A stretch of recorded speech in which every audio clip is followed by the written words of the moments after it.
You're listening to Entrepreneur Encounter, the podcast where soft skills meet real talk for creative business owners who are building with purpose. I'm Dana, a Pinterest marketing strategist and agency owner helping wedding pros and creative entrepreneurs get seen without burning out. And I'm Sarah, a business and team strategist who helps small teams and podcasters communicate clearly, lead with empathy, and grow sustainably. Together, we're unpacking the messy, meaningful side of entrepreneurship, from boundaries to burnout, leadership to listening, so you can build a business that actually fits your life. Okay, picture this. You're on a call with a client and they're upset about something. I'm sure you're already thinking about what a potential client could be upset about. Maybe it's a deadline slipped. Maybe it's the deliverable wasn't at what they pictured or imagined. And your brain goes straight into fix it mode. You're already 3 steps ahead, building the solution in your head while they're still talking. So you're no longer even actively listening. And as a former wedding planner, I understand this far more than I probably want to admit, but this is a real thing because fix it mode is like my second language. It's my love language. But here's the thing. In those moments, I will include myself, we think we're being helpful.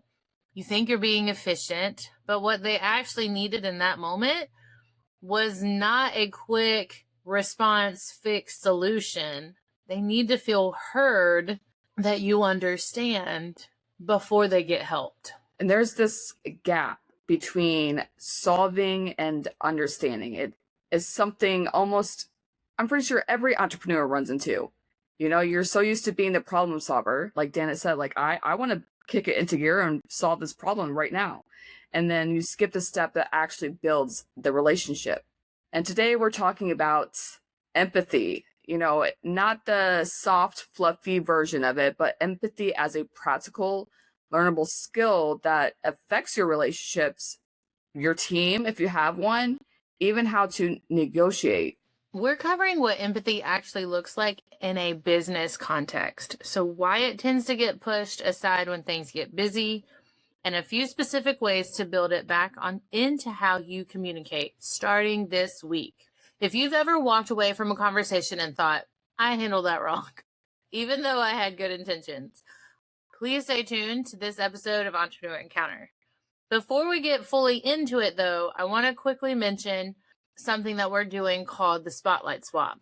If you're a values-aligned business owner with an audience of your own, this is a newsletter exchange where we feature you to our list and you feature us to yours. There's no cost. This is just a mutually beneficial visibility opportunity with people who are already a good fit for each other. We are all about bartering with those in our network.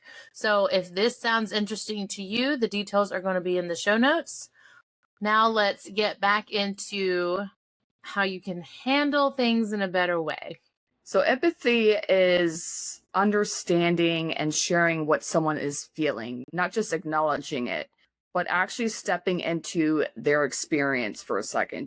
That's saying, what would you do if you were in their shoes? Like, be in their shoes for a moment, you know, figure out and understand where they're coming from and ask those open-ended questions and be curious about where they're coming from.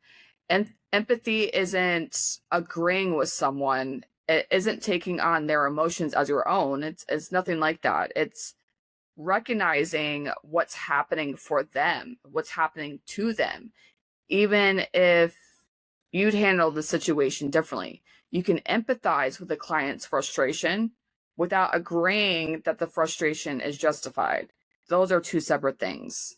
I feel like most entrepreneurs think that empathy slows them down, or people in general, but we're going to keep it, on the professional side of things. Like, it's this extra emotional labor or time consuming layer on top of an already full plate. But empathy isn't the thing standing between you and efficiency. It's usually the shortcut, because when someone feels understood, they stop escalating. They also take a breath. They stop repeating themselves and they go to, let's solve this faster, because they feel like they're genuinely being heard. It's not separate from communication, which, surprise, surprise, is the foundation of all of it. You can say the clearest, most well-organized thing in the world, but if the other person doesn't feel understood first, they're not going to hear it. It's not going to ever land in the way that you want or intend it to be. Exactly. And this is why I actually enjoy having conversations with people, because I want to understand where they're coming from. I tend to ask a lot of questions because I want to understand where that person is coming from. So when you're working with a client and they're frustrated or they're feeling down or something's not going right, you want to sit there and yes, you want to listen to them, but also ask all the questions to make sure that you understand them, where they're coming from. So we want to get specific because isn't just about client calls. So let's say that you have a team. If you have even one contractor or an employee, empathy is what makes people feel safe enough to tell you the truth or come to you with feedback, such as this deadline's at risk. They may feel overwhelmed, so they want to come to you because you are showing that the empathy, that respect to them. They can tell you that something's not working.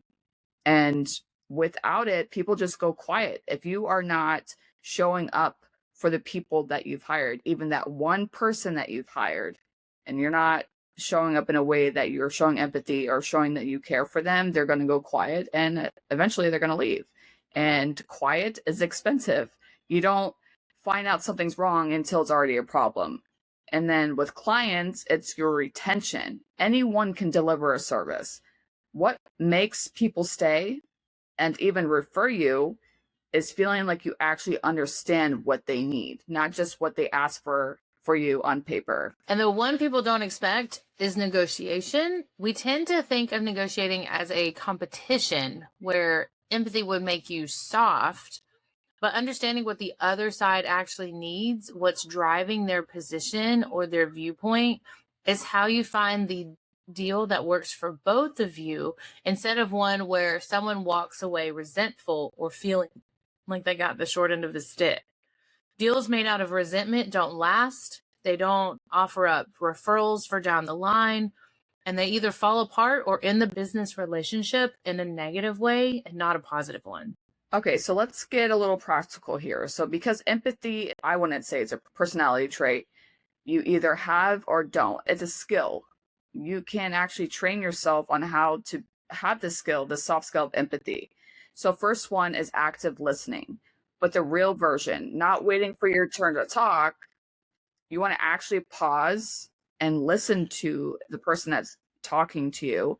You want to summarize back what you heard and ask a follow-up question before you respond with a solution. Second, get curious about the why behind what someone's doing, not just the what.